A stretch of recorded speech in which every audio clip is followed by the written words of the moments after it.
Kuna maneno nilisikia kwamba Aristotle ni mtu ambaye yani ikitokea hata Diamond anataka kurudiana na Max wake ndio woga ameenda kuwashawishi Max waweze kurudiana. Mimi nataka utupitishe kwenye hilo. Kuna ukweli wote kwa sababu juzi pia nimeona Edi Santos akiwa anazungumza maneno fani mpaka nikakukumbuka hivi kasema ngoja nikutafute.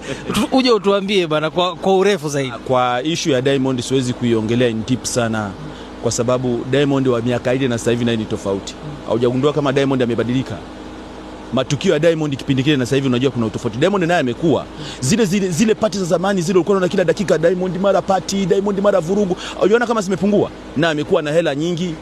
Amekuwa kimataifa zaidi. Kuna baadhi ya vitu ameacha au unavyoona sijui mapicha ya juzi ya huyu dem sijui nini. Wale wanatafuta jina bro. Ili utafute jina lazima upite kwa Diamond. Utapataje jina bila kupita kwenye mgongo wa Diamond?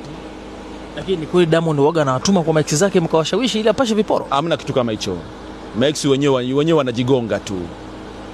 Sasa Diamond ana ex, alafu anataka kupasha kiporo. Wewe unakataaje kwa mfano? Yaani hiyo pisi na inakataaje? Simba ndio kashaingia DM kama anataka tena leo kuzimua. Huyo demo anapingaje kwa kifupi? Unakuta yani mindinga imekaa, ustando wenyewe namba 1, afu pesa zipo. Afu mtu mwenyewe yani lile domo lake ndio mnasema sasa ni lipsi, mnalita lipsi. Ndevu zile ameziwekea virutubisho, ndevu zimenawiri. Virutubisho vya namna gani? Zile ndevu za Diamond usichukulie poa, zinagharamiwa zile.